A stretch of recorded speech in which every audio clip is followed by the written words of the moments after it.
All right, guys, come back with another real short video on using small stones. Like these are typically a pocket stone you would carry in the woods. This is a diamond. It's an old one. I pulled it off a old guided sharpening system. Really good stones. I've had a lot of use out of these Smiths. I don't know if you can even find them anymore, but it's a good stone for the money. So what I went ahead and did is just blacked it out. See if I can get it in frame here. And the lighting is starting to leave because it's getting dark here. You can see I kind of blacked out the entire edge. All right, so if you really needed to bang out a quick edge on your blades in the field, this is one way of doing it. I'm gonna try to stay in frame. This paint mark here, this is what I'm gonna try to go for. So when you're doing this, we're essentially doing the same thing. Here's your stock thickness. This back here is the stock thickness. See how thick it is? This is what they consider stock thickness. This is your primary grind. And then it's because it's a saber grind, it has a secondary bevel. And that's that little dark edge down there. Typically, it's not the same degree as this. If they were the same degree, it'd be a Scandi. They're all one grind, and usually it wouldn't be this high. It'd be a little bit shorter, like down here. I'll show some, I'll do a review of a couple of Scandis, and you can see the difference between the two. So the only thing we're going to do is we're going to do really simply the same way. Stock thickness. We can rock to that saber grind, which is your primary grind. We're going to start here at the tip, and then you're going to kind of pop it up on that edge. You should be able to feel the edge. Like I say, this is just a fast touch up. These diamond stones cut fast, so you can actually cut a pretty fast edge. So we're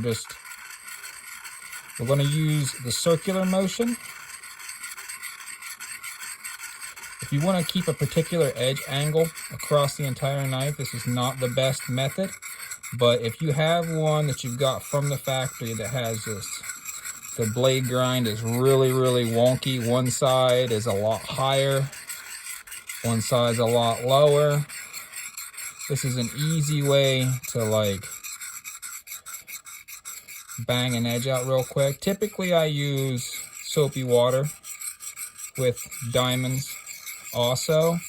In this particular process I'm not going to, just so we can kind of see how it cuts, but I'm just maintaining that edge. I've got a firm grip with my left hand on the blade so it can't go anywhere. It's safely locked to the table, and then I'm just going to rub up the blade. And when we get done, we're just going to check for that black Sharpie mark. And I'm just kind of ascending down towards the sharpening choil, and then going back up. I would recommend this for field sharpening. If you're trying to stick to a particular angle, definitely not.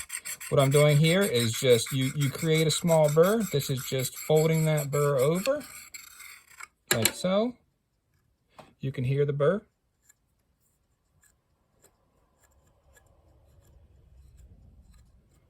All the way out to the side. And let's see if we can get it in frame. Okay, so you can see it's pretty much shiny all the way down. A little bit dirty. Like I say, if I use soapy water on this, it cleans that off. But you can see I just kind of wrote on that bevel all the way down. I would say this is really good for field sharpening or removing some of this junk. I've had this knife for a few years, so I've already done all the big heavy leg work on it, so it's pretty straight. Like say you'll get one knife that's really low here and then it's really high up here. To just try to remove as much as possible. These diamond stones do a good job. And like I say, once you form a burr on this side, we would do exactly the same thing. Typically this is how I hold it for that. Try to have it as firm as possible, my hand on a table or resting on a surface. Try to get it to where it's going to be comfortable, where it's not going to go anywhere, nobody's going to fall on it. And then I would I've already formed a burr on this side.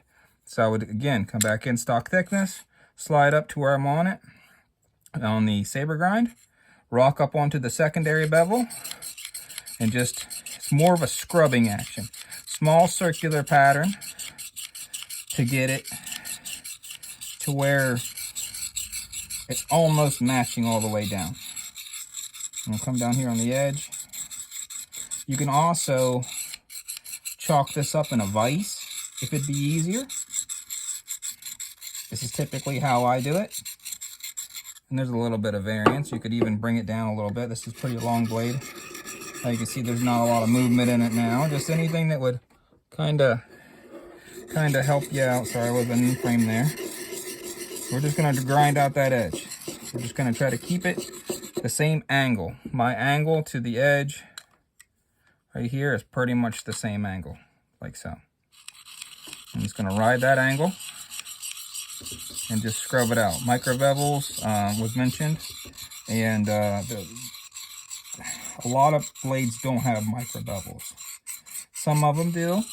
A lot of your Scandies do. That's for durability. A Scandi edge is a very nice, it's referred to as a strong edge, but it can, if you hit something hard, can chip out kind of easy. And that's the whole reason for secondary bevels. Typically, anything that has a secondary bevel probably doesn't have a micro bevel. They are added with some blades, but most of the blades I've ever messed with don't have them. So we've ground this edge in here on this side. We've just reground it. Now, if you can hear it, you hear the burr on that side. And this is where we would change to a different stone. Remark both sides. This is a 325. Scoot over here real quick. Now I'll grab my 750. Turn around so you can see. 750 stone. And you could either black out the edges or not. And proceed and do exactly the same thing that we just did with the 750 stone. And then this is my pocket kit that I usually take because it's really good for carbon steel and stainless steel. It doesn't really care. And this is a 1000 grit ceramic. And you just do your finishing motions. Same exact motion that I just performed, but you're alternating sides. So if I finished on this side, then the next edge gets a 750. Get my burr. Go back over to this side, get the 750. Change stones. Back onto this side. 1000. Then this side 1000. If you still feel a small bit of burr, that's the time to strop, usually.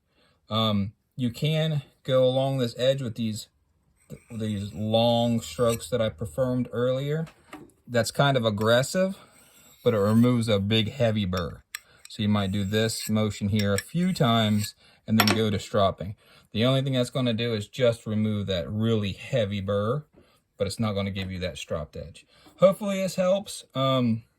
Again, let me know. This is for a fellow Bushcraft USA member. Again, just let me know, and have a good one.